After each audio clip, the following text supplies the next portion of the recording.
Hello guys, আসসালামু আলাইকুম। আশা করি সবাই ভালো আছেন। ভূত এফএম জুনিয়র 2 চ্যানেলে আপনাদের সবাইকে স্বাগতম। আমি শাকিল। আজকে আবার চলে আসলাম আপনাদের মাঝে নতুন এক ভয়ঙ্কর সত্য ঘটনা নিয়ে। তাহলে চলুন বেশি কথা না বলে আজকের ভয়ঙ্কর সত্য ঘটনাটি শুরু করা যাক এবং বিস্তারিত জানা যাক। Let's go! আমার এই জালটা গত ৩০ বছর ধরে শুধু মাছই তুলেছে। রূপলি ইলিশ, ধবধবে ভেটকি, কত কি। কিন্তু আমি এমন এক রাতের সাক্ষী যখন আমার এই জালটা জল থেকে এমন কিছু তুলেছিল যার কোনো আঁশ ছিল না, ছিল শুধু হাড়। আর ছিল দুটো চোখ যা জলের নিচেও দাউ দাউ করে জ্বলছিল। আমার নাম গণেশ, সুন্দরবনের এক ছোট দ্বীপের প্রান্তিক এক জেলে। এই মাতলা নদীর নোনা জল, বাদাবনের কাদা আর ম্যানগ্রোভের শ্বাসমূল, এই নিয়েই আমার জীবন। আমার বাপ ঠাকুরদাও এই নদীর বুকেই তাদের জীবনটা কাটিয়ে দিয়েছেন। আমরা নদীকে মা বলে ডাকি। সে কখনো আমাদের খালি হাতে ফেরায় না। তবে এই মা কখনো কখনো এমন ভয়ঙ্করী রূপ ধারণ করে যে তার সামনে দাঁড়ানোর সাহস কারোরই থাকে না। বিশেষ করে অমাবস্যার রাতে, যখন জোয়ারের জল ফুলে ফেপে ওঠে আর বাদাবনের গভীর থেকে অদ্ভুত সব শব্দ ভেসে আসে। এই গল্পটা গত বর্ষার এক অমাবস্যার রাতের। সেদিন আকাশটা ছিল মেঘে ঢাকা, টিপটিপ করে বৃষ্টি পড়ছিল। আমি আমার ছোট ডিঙি নৌকাটা নিয়ে মাতলার মোহনার দিকে গিয়েছিলাম, ভালো মাছের আশায়। জায়গাটা বেশ নির্জন আর খাতারনাকও। একদিকে গভীর নদী, আরেকদিকে ঘন বাদাবন। বাঘের ভয় তো আছেই। রাত তখন প্রায় 10টা। আমি আমার জালটা নদীতে ফেলে অপেক্ষা করছিলাম। চারপাশটা ছিল নিকষ কালো অন্ধকারে ঢাকা, শুধু আমার নৌকার মাথায় বাঁধা হ্যারিকেনের টিমটিমে আলো। কতক্ষণ কেটেছে জানি না। হঠাৎ করেই আমার জালে একটা প্রচণ্ড জোরে টান পড়ল। আমার বুকের ভেতরটা আনন্দে নেচে উঠল। আমি বুঝলাম আজ বড় কোনো দাও মেরেছি, হয়তো কোনো বড় ভেটকি বা ভোলা মাছ পড়েছে। আমি আমার সমস্ত শক্তি দিয়ে জালটা টানতে শুরু করলাম, কিন্তু জালটা ছিল অস্বাভাবিক রকমের ভারী। আমার একার পক্ষে ওটা তোলা প্রায় অসম্ভব হয়ে পড়ছিল। আমার মনে হচ্ছিল যেন আমি কোনো মাছ নয়, বরং একটা আস্ত কুমির তুলে ফেলেছি। অনেকক্ষণ ধরে ধস্তাধস্তির পর অবশেষে আমি জালটা নৌকার উপর তুলতে পারলাম। কিন্তু জালের ভেতরে যা দেখলাম তাতে আমার শরীরের রক্ত জমে বরফ হয়ে গেল। জালের ভেতরে কোনো মাছ ছিল না, ছিল একটা মানুষের কঙ্কাল, একটা ছোট্ট বাচ্চার কঙ্কাল। তার হাড়গুলো ছিল শ্যাওলায় ঢাকা, আর তার ফাঁকা করটির ভেতর থেকে কাদা আর জল ঝরে পড়ছিল। আমার গলা দিয়ে একটা ভয়ার্থ চিৎকার বেরিয়ে এলো। আমি ভয়ে আতঙ্কে জালটা প্রায় ফেলেই দিচ্ছিলাম। কিন্তু ঠিক তখনই একটা অবিশ্বাস্য অলৌকিক ঘটনা ঘটল। কঙ্কালটার করটি দুটো শূন্য চোখের কোটরের ভেতর থেকে দুটো উজ্জ্বল সবুজ রঙের আলো জ্বলে উঠল, যেন দুটো জোনাকি পোকা ওর ভেতরে ঢোকে বসে আছে। আমি ভয়ে আতঙ্কে জমে গেলাম। আমার নড়ার ক্ষমতা ছিল না। আমি দেখলাম কঙ্কালটা জালের ভেতরেই ধীরে ধীরে নড়ে উঠল। সে তার ছোট্ট হাড়ের হাতটা বাড়িয়ে আমার দিকে ইশারা করল, আর আমি আমার কানের মধ্যে জলের ভেতর থেকে ভেসে আসা একটা বাচ্চার কান্নার আওয়াজ শুনতে পেলাম। খুব করুণ, যন্ত্রণাকাতর একটা কান্না। আমি আর এক মুহূর্তও সেখানে দাঁড়ানোর সাহস পেলাম না। আমি কোনো মতে জালটা সমেত কঙ্কালটাকে নৌকার উপর ফেলেই আমার বৈঠাটা হাতে তুলে নিয়ে ঝড়ের মতো আমার দ্বীপের দিকে নৌকা চালাতে শুরু করলাম। আমার পিছনে আমি তখনও সেই কান্নার আওয়াজটা শুনতে পাচ্ছিলাম, আর আমার নৌকার উপর সেই কঙ্কালটার জ্বলন্ত সবুজ চোখ দুটো আমার দিকেই তাকিয়েছিল। আমি জানি না আমি কি তুলে এনেছি। আমি শুধু জানি আমি মাতলা মায়ের কোল থেকে এমন এক ভয়ঙ্কর অমীমাংসিত রহস্যকে তুলে এনেছি যা হয়তো এখন আমার আর আমার গ্রামের সর্বনাশ ডেকে আনবে। আমি যখন আমার ডিঙি নৌকাটা নিয়ে দ্বীপের ঘাটে এসে ভিড়লাম, তখন আমি ভয়ে, আতঙ্কে, ক্লান্তিতে প্রায় অধমরা। আমার সারা শরীর কাঁপছিল। আমি কোনো মতে নৌকাটা পাড়ে বেঁধে গ্রামের দিকে দৌড় লাগালাম। আমার মাথায় তখন একটাই চিন্তা, কিভাবে আমি এই ভয়ঙ্কর বিপদ থেকে উদ্ধার পাব। আমি সোজা চলে গেলাম আমাদের গ্রামের সবচেয়ে পুরনো এবং জ্ঞানী মানুষ, আমাদের সবার প্রিয় গোপাল দাদুর কাছে। গোপাল দাদুর বয়স 100-র কাছাকাছি। তিনি তার জীবনে সুন্দরবনের এমন কোনো রহস্য নেই যা দেখেননি। আমি হাঁপাতে হাঁপাতে তার ঘরের দাওয়ায় গিয়ে বসলাম। আমি তাকে সবটা খুলে বললাম, সেই ভারী জাল, সেই বাচ্চার কঙ্কাল, আর তার সেই জ্বলন্ত সবুজ চোখ। আমার কথা শুনে গোপাল দাদুর মুখটা কেমন যেন গম্ভীর হয়ে গেল। তার কপালে চিন্তার ভাঁজ পড়ল। তিনি তার হুঁকোটা নামিয়ে রেখে একটা দীর্ঘ শ্বাস ফেলে বললেন, গণেশ, তুই বড় সর্বনাশের জিনিস তুলে এনেছিস রে। আমি বললাম, কিন্তু ওটা কি দাদু? ওটা কি কোনো মেছো ভূত? গোপাল দাদু বললেন, না রে না, ওটা কোনো মেছো ভূত নয়, ওটা হলো জলেশ্বরীর সন্তান। জলেশ্বরী? হ্যাঁ, গোপাল দাদু বললেন, এই মাতলা নদীর গভীরে যেখানে নোনা জল আর মিষ্টি জল মেশে, সেখানে নাকি বাস করে এক জলদেবী। নাম তার জলেশ্বরী। সে হলো এই নদীর সমস্ত জীবজগতের রক্ষাকর্ত্রী। কিন্তু সে খুব লাজুক প্রকৃতির। সে কোনোদিনও মানুষের সামনে আসে না। বহু বছর আগে তিনি বলতে শুরু করলেন, তার একটি মাত্র সন্তান ছিল। সে ছিল অর্ধেক মানুষ আর অর্ধেক মাছ। তার শরীরটা ছিল মানুষের মতো, কিন্তু তার চোখ দুটো ছিল মাছের মতো সবুজ। সে নাকি সারা দিন এই নদীর জলেই খেলা করে বেড়াত। কিন্তু একদিন গোপাল দাদুর গলাটা ধরে এলো। একদল লোভী শহুরে চোরা শিকারী এই নদীতে এসেছিল কুমিরের চামড়ার লোভে। তারা যখন কুমির খুঁজে পাচ্ছিল না, তখন তারা এই অদ্ভুত সবুজ চোখের বাচ্চাটাকে দেখতে পায়। তারা ভাবে এটা হয়তো কোনো নতুন বিরল প্রজাতির প্রাণী। তারা ওটাকে ধরার জন্য ওর দিকে একটা বিষাক্ত হারপুন ছুঁড়ে মারে। আমার গায়ের লোম খাড়া হয়ে গেল। বাচ্চাটা যন্ত্রণায় ছটফট করতে করতে নদীর গভীরে তলিয়ে যায়, আর তার মা জলেশ্বরী তার একমাত্র সন্তানকে হারানোর শোকে পাগল হয়ে যায়। সে সেই চোরাশিকারীদের নৌকাটাকে তার অলৌকিক শক্তি দিয়ে ডুবিয়ে দেয়। কেউই বাঁচেনি। সেই থেকেই নাকি গোপালদাদু বললেন, জলেশ্বরী প্রতিহিংসা পরায়ণ হয়ে উঠেছে। সে আর মানুষের মঙ্গল করে না, সে সুযোগ পেলেই মানুষের ক্ষতি করে। আর তার সন্তানের আত্মা, সে হয়তো আজও তার মায়ের কাছে ফিরে যাওয়ার জন্য এই নদীর জলেই ঘুরে বেড়ায়। তার শরীরটা হয়তো নষ্ট হয়ে গেছে, কিন্তু তার সেই সবুজ মাছের মতো চোখ দুটো, ওটা আজও নেভেনি। আমি স্তব্ধ হয়ে তার কথা শুনছিলাম। তাহলে তাহলে আমি যাকে তুলে এনেছি সে হলো এক জলদেবীর সন্তানের অতৃপ্ত আত্মা। আমি বললাম, কিন্তু কিন্তু আমি এখন কি করব দাদু? ওটা তো এখনো আমার নৌকায়। গোপাল দাদু বললেন, তোকে ওটাকে ফিরিয়ে দিয়ে আসতে হবে গণেশ। যেখান থেকে তুই ওকে তুলে এনেছিস ঠিক সেখানেই ওকে আবার সম্মানের সাথে বিসর্জন দিয়ে আসতে হবে। আর তার মায়ের কাছে করজোরে ক্ষমা চাইতে হবে। যদি তিনি তোকে ক্ষমা করেন তাহলে হয়তো তুই বেঁচে যাবি, আর যদি না করেন। তিনি কথাটা শেষ করলেন না। আমার আর কোনো উপায় ছিল না। আমি জানি কাজটা খুব বিপজ্জনক। আবার সেই ভয়ঙ্কর মোহনায় অমাবস্যার রাতে একা একা যাওয়া, ভাবতেই আমার ভয় করছিল। কিন্তু আমি এটাও জানতাম যে এটা ছাড়া আর কোনো পথ নেই। সেই দিন বিকেলে আমি আবার আমার নৌকাটা নিয়ে সেই মোহনার উদ্দেশ্যে রওনা দিলাম। আমার নৌকার খোলের মধ্যে সেই কঙ্কালটা একটা সাদা কাপড়ে জড়িয়ে শুয়েছিল। আমি যখন সেই নির্দিষ্ট জায়গায় পৌঁছলাম তখন প্রায় সন্ধে হয়ে এসেছে। আকাশটা ছিল মেঘে ঢাকা, চারপাশটা ছিল থমথমে নিস্তব্ধ। আমি চোখ বন্ধ করে হাত জোর করে মা জলেশ্বরীর নাম স্মরণ করলাম। আমি বললাম, মা, আমি তোমার সন্তানকে ফিরিয়ে দিতে এসেছি। আমি ভুল করে ওকে তুলে এনেছিলাম। আমি তোমার কাছে ক্ষমা চাইছি। তুমি দয়া করে আমাকে ক্ষমা করো আর তোমার সন্তানকে তোমার কোলে ফিরিয়ে নাও। এই বলে আমি সেই কাপড়ে জড়ানো কঙ্কালটা খুব সাবধানে নদীর জলে বিসর্জন দিয়ে দিলাম। ঝাপাং করে একটা শব্দ হয়ে কঙ্কালটা জলের গভীরে তলিয়ে গেল। আমি কিছুক্ষণ অপেক্ষা করলাম, কিছুই ঘটল না। আমি ভাবলাম হয়তো বিপদ কেটে গেছে। আমি স্বস্তির নিঃশ্বাস ফেলে আমার নৌকাটা ঘোরানোর জন্য বৈঠাটা হাতে তুলে নিলাম। কিন্তু ঠিক তখনই আমার নৌকাটা প্রবলভাবে দুলে উঠল, আর আমি দেখলাম আমার নৌকার চারপাশে জলের ভিতর থেকে বুদবুদ উঠতে শুরু করেছে। আর সেই বুদবুদের মধ্যে দিয়ে আমি দেখলাম দুটো উজ্জ্বল সবুজ রঙের আলো আমার নৌকার দিকেই এগিয়ে আসছে। আমি জানি ওটা কার চোখ, কিন্তু এবার আর শুধু দুটো চোখ নয়। আমি দেখলাম সেই দুটো চোখের ঠিক নিচেই আরও হাজার হাজার সবুজ রঙের চোখ জলের ভিতর থেকে আমার দিকে তাকিয়ে জ্বলছে। আমি বুঝতে পারলাম আমি শুধু জলেশ্বরীর সন্তানেরই ঘুম ভাঙাইনি, আমি জাগিয়ে তুলেছি তার ক্রোধকেও, আর তার সাথে এই নদীর সমস্ত অতৃপ্ত ক্ষুধার্ত আত্মাদেরও। আমার নৌকার চারপাশে জলের ভেতর থেকে জ্বলে ওঠা সেই হাজার হাজার সবুজ চোখ দেখে আমার মনে হয়েছিল আমি যেন নরকের এক শীতল জলীয় সংস্করণের মধ্যে এসে পড়েছি। আমার হাত পা ভয়ে অবশ হয়ে গিয়েছিল। আমি জানি আমি যদি এখন পালাবার চেষ্টা করি তাহলে এই অতৃপ্ত আত্মারা আমাকে ছেড়ে খেয়ে ফেলবে। আমি চোখ বন্ধ করে আমার ইষ্টদেবতার নাম জপ করতে শুরু করলাম। কিন্তু ঠিক সেই মুহূর্তে একটা অপ্রত্যাশিত ঘটনা ঘটল।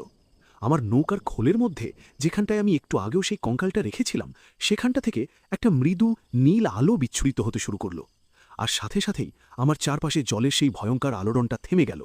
সেই সবুজ চোখগুলো যেন ভয় পেয়ে একটু পিছিয়ে গেল। আমি অবাক হয়ে সেই নীল আলোটার দিকে তাকালাম। আমি দেখলাম নৌকার খোলের মধ্যে একটা ছোট্ট শঙ্খের মতো জিনিস পড়ে আছে, আর সেই শঙ্খটার ভেতর থেকেই আলোটা বেরিয়ে আসছে। আমার খটকা লাগলো, এই শঙ্খটা তো আমার নৌকায় ছিল না, তাহলে এটা এলো কোত্থেকে? আমার হঠাৎ করেই মনে পড়ল আমি যখন কঙ্কালটাকে সাদা কাপড়ে জড়াচ্ছিলাম তখন তার পাঁজরের ফাঁক থেকে এই শঙ্খের মতো জিনিসটা খসে পড়েছিল। আমি তখন ওটাকে তেমন গুরুত্ব দিইনি। আমি কাঁপা কাঁপা হাতে এই শঙ্খটা তুলে নিলাম। শঙ্খটা ছিল বরফের মতো ঠান্ডা, আর তার গা থেকে একটা অদ্ভুত মিষ্টি গন্ধ বেরোচ্ছিল। আমি যখন শঙ্খটা হাতে নিয়েছি তখন জলের ভেতর থেকে সেই বাচ্চার কান্নার আওয়াজটা আবার ভেসে এলো। কিন্তু এবার আর সেই কান্নায় কোনো যন্ত্রণা ছিল না, ছিল এক অদ্ভুত করুণ আরতি। আমার মনে হলো সেই কঙ্কালের আত্মাটা, অর্থাৎ জলেশ্বরীর সন্তান, আমাকে কিছু একটা বলতে চাইছে। সে হয়তো চায় আমি যেন এই শঙ্খটা তার মায়ের কাছে পৌঁছে দিই। আমি আর দেরি না করে শঙ্খটা আমার গলার গামছায় বেঁধে বৈঠাটা হাতে তুলে নিলাম। কিন্তু আমি আমার দ্বীপের দিকে না গিয়ে নৌকাটা ঘুরিয়ে বাদাবনের আরও গভীর খাড়ির দিকে চালাতে শুরু করলাম। আমি জানি না আমি কেন এমন করছিলাম। আমার শরীরটা যেন আমার নিজের নিয়ন্ত্রণে ছিল না। আমার বুকের ভেতরে ভানুপ্রতাপদের সেই ইচ্ছা শক্তির মতো জলেশ্বরীর সন্তানের আত্মাও হয়তো আমাকে পথ দেখাচ্ছিল। প্রায় আধ ঘণ্টা সেই ভয়ঙ্কর অন্ধকার খাড়ির মধ্যে দিয়ে চলার পর আমি একটা ছোট্ট লুকানো দ্বীপের মতো জায়গায় এসে পৌঁছলাম।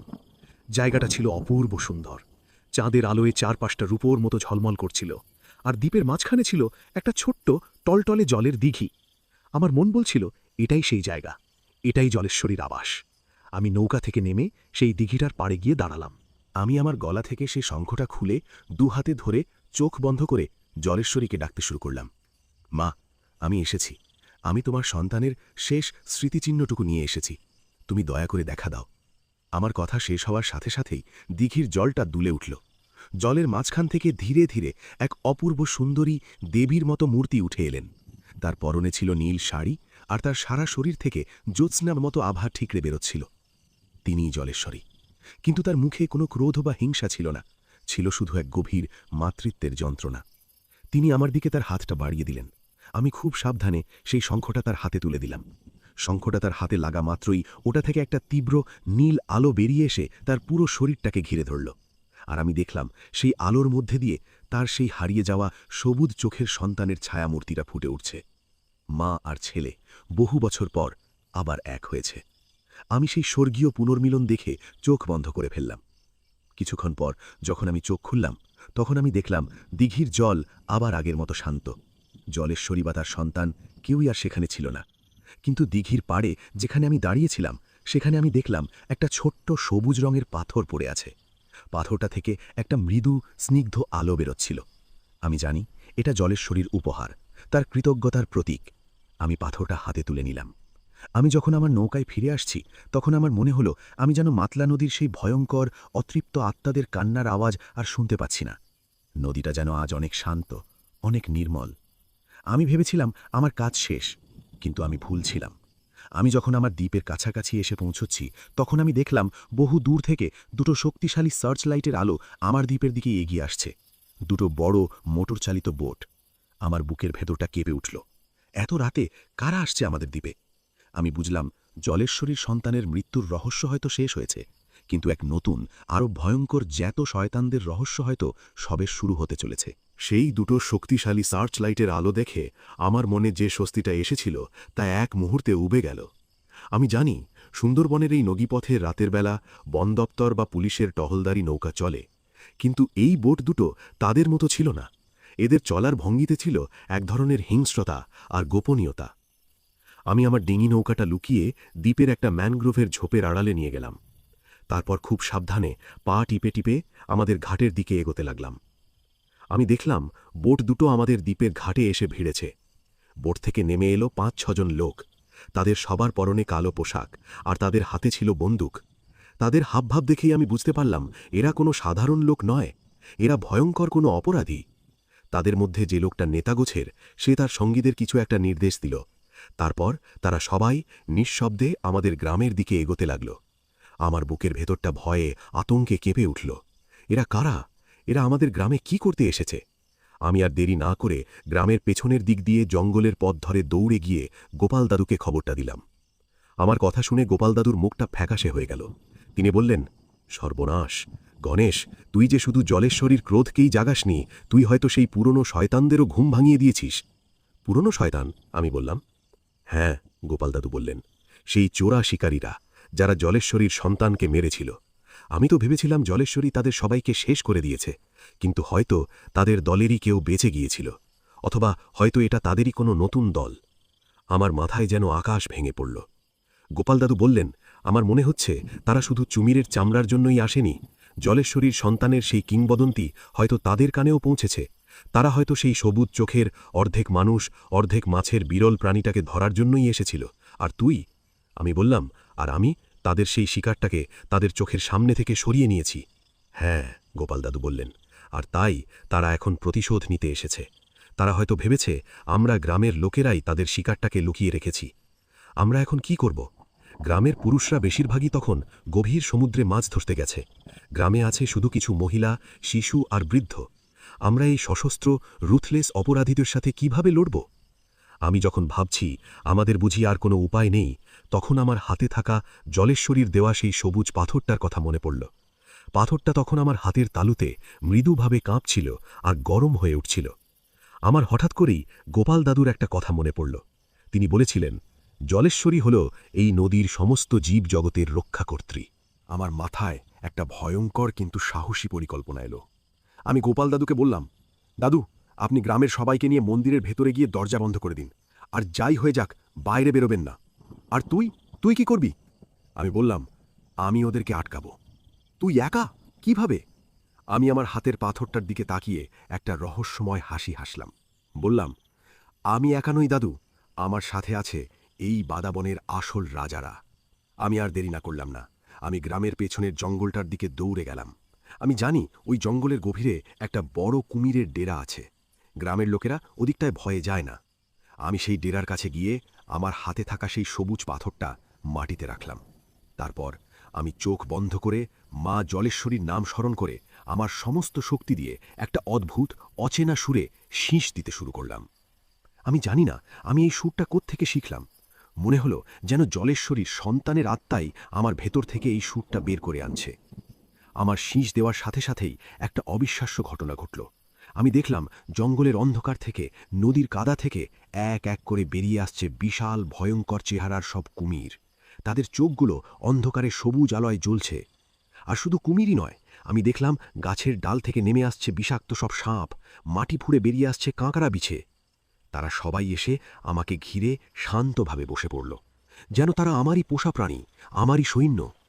আমি বুঝলাম জলেশ্বরী তার উপহারটা আমাকে শুধু আত্মরক্ষার জন্যই দেয়নি, সে আমাকে দিয়েছে তার রাজ্যের অধিপতি হওয়ার ক্ষমতা। আমি সেই ভয়ঙ্কর বাহিনীকে নিয়ে নিঃশব্দে গ্রামের দিকে এগিয়ে গেলাম। আমি দেখলাম সেই চোরা শিকারীরা তখন গ্রামের মাঝখানে আমাদের খালি বাড়িগুলোতে তন্ন তন্ন করে কি যেন খুঁজছে।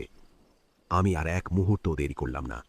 আমি আমার হাতটা তুলে তাদের দিকে ইশারা করলাম, আর সাথে সাথেই আমার সেই ভয়ঙ্কর বাহিনী, বাদাবনে আসল রাজারা, সেই জ্যান্ত শয়তানদের উপর ঝাঁপিয়ে পড়ল। শুরু হলো এক ভয়ঙ্কর নারকীয় যুদ্ধ। একদিকে বন্দুক আর অন্যদিকে বিষাক্ত দাঁত আর ধারালো নখ। আমি জানি না এই অসম লড়াইয়ের শেষটা কি হবে। আমি শুধু জানি আজ রাতে এই মাতলার তীরে মানুষ আর প্রকৃতির এক শেষ ভয়ঙ্কর বিচার হতে চলেছে। চোরা শিকারীদের বন্দুকের গর্জন আর আমার বন্য বাহিনীর হিংস্র চিৎকারে সেই শান্ত দ্বীপটা এক মুহূর্তে রণক্ষেত্রে পরিণত হল।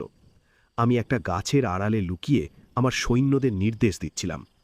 আমার হাতের সবুজ পাথরটা তখন তীব্রভাবে জ্বলছে আর কাঁপছে। চোরা শিকারীরা প্রথমে হতভম্ব হয়ে গিয়েছিল। তারা হয়তো তাদের জীবনেও ভাবেনি যে জঙ্গলের সমস্ত প্রাণী একজোট হয়ে তাদের উপর আক্রমণ করতে পারে। কিন্তু তারা ছিল পেশাদার খুনি।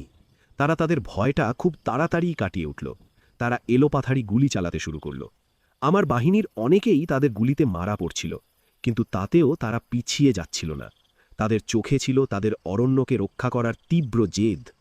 আমি বুঝলাম এভাবে চললে আমার বাহিনী শেষ হয়ে যাবে। আমাকে কিছু একটা করতেই হবে। আমাকে তাদের নেতাকে নিশানা করতে হবে। আমি দেখলাম তাদের নেতা, সেই লম্বা কালো পোশাক পরা লোকটি, একটা গাছের গুড়ির আড়ালে লুকিয়ে তার লোকদের নির্দেশ দিচ্ছে। আমি খুব সাবধানে জঙ্গলের ভেতর দিয়ে হামাগুড়ি দিয়ে তার পেছনের দিকে এগোতে লাগলাম। আমি যখন তার প্রায় কাছাকাছি এসে পড়েছি, তখন একটা গুলি এসে আমার ঠিক কানের পাশ দিয়ে শোঁ করে বেরিয়ে গেল। সে আমাকে দেখতে পেয়ে গেছে। সে তার বন্দুকটা আমার দিকে তাক করে একটা ক্রূর হাসি হাসল। আমি জানি আমার আজ আর বাঁচার কোনো উপায় নেই। আমি চোখ বন্ধ করে আমার শেষ সময়ের জন্য অপেক্ষা করতে লাগলাম। কিন্তু ঠিক সেই মুহূর্তে একটা অবিশ্বাস্য ঘটনা ঘটল। নদীর দিক থেকে একটা বিশাল জলের ঢেউ একটা সুনামির মতো দ্বীপের ওপর আছড়ে পড়ল। ঢেউটা এতই উঁচু ছিল যে তা দ্বীপের সবচেয়ে উঁচু গাছগুলোকেও ছাপিয়ে গিয়েছিল। আমরা সবাই সেই ভয়ঙ্কর অলৌকিক দৃশ্য দেখে স্তব্ধ হয়ে গিয়েছিলাম। আর সেই জলের ঢেউয়ের চূড়ায় আমি দেখলাম এক অপূর্ব কিন্তু ভয়ঙ্করী দেবীর মতো মূর্তি দাঁড়িয়ে আছে, জলেশ্বরী। তার চোখ দুটোই ছিল তার সন্তানকে হারানোর তীব্র যন্ত্রণা আর ক্রোধ। তার লম্বা নীল চুলগুলো ঝড়ের মতো উড়ছিল। তিনি তার হাতটা তুলতেই সেই জলের ঢেউটা একটা বিশাল জলীয় সাপের মতো সেই চোরা শিকারীদের দিকে তেড়ে গেল। চোরা শিকারীরা ভয়ে আতঙ্কে দিশেহারা হয়ে গিয়েছিল। তারা পালানোর কোনো পথ পায়নি। জলের সেই ভয়ঙ্কর স্রোত তাদের সবাইকে, তাদের বন্দুক, তাদের বোট সবকিছুকে ভাসিয়ে নিয়ে আবার নদীর গভীরে চলে গেল। কিছুক্ষণের মধ্যেই সবকিছু আবার শান্ত হয়ে গেল। দ্বীপের উপর আর কোনো অশুভ শক্তির চিহ্ন ছিল না। জলেশ্বরী আমার সামনে এসে দাঁড়ালেন। তার মুখে আর সেই ক্রোধ ছিল না, ছিল শুধু এক পরম শান্তি। তিনি আমার দিকে তাকিয়ে একটা মৃদু কৃতজ্ঞতার হাসি হাসলেন। তারপর তিনি ধীরে ধীরে ভোরের প্রথম আলোর সাথে মিশে গিয়ে আবার সেই নদীর জলেই মিলিয়ে গেলেন। আমার হাতের সবুজ পাথরটাও তার আলো হারিয়ে একটা সাধারণ মসৃণ নুড়ি পাথরে পরিণত হল। আমি জানি আমার কাজ শেষ। আমি শুধু জলেশ্বরীর সন্তানকেই তার মায়ের কোলে ফিরিয়ে দিইনি, আমি ফিরিয়ে দিয়েছি এই অরণ্যকে তার শান্তি। সেই ঘটনার পর আমাদের দ্বীপে আর কোনো দিনও কোনো বিপদ আসেনি। আমি আজও এই মাতলা নদীতেই মাছ ধরি, কিন্তু আমি এখন আর একা নই। আমি জানি এই নদীর প্রতিটা ঢেউ, এই জঙ্গলের প্রতিটা পাতা আমার সাথেই আছে। তারা আমার বন্ধু, আমার রক্ষাকর্তা। মাঝে মাঝে যখন আমি অমাবস্যার রাতে গভীর নদীতে জাল ফেলি, তখন আমার মনে হয় যেন আমি জলের গভীরে দুটো সবুজ চোখকে জ্বলতে দেখি। আমি ভয় পাই না। আমি জানি ওটা জলেশ্বরীর সন্তান। সে তার মায়ের কোল থেকে আমাকে পাহারা দেয়। সে আমাকে মনে করিয়ে দেয় যে প্রকৃতি হলো আমাদের মা। আমরা যদি তাকে সম্মান করি, তাকে ভালোবাসি, তাহলে সেও তার আঁচল দিয়ে আমাদের সব বিপদ থেকে রক্ষা করে। তা গাইস, গল্পটা কেমন লাগলো? আশা করি গল্পটা আপনাদের কাছে ভালো লেগেছে। যারা এরকম ভৌতিক গল্প শুনতে ভালোবাসেন তারা অবশ্যই আমার ভূত এফএম জুনিয়র 2 চ্যানেলটা সাবস্ক্রাইব করে পাশে দেখবেন। এর থেকেও ভয়ঙ্কর গল্প আপনাদের সামনে নিয়ে আসবো। ততক্ষণ অবধি আপনারা ভালো থাকুন, সুস্থ থাকুন, ভূত এফএম জুনিয়র 2 চ্যানেলের সঙ্গে থাকুন। নেক্সট টাইম আবারও দেখা হবে। আল্লাহ হাফেজ।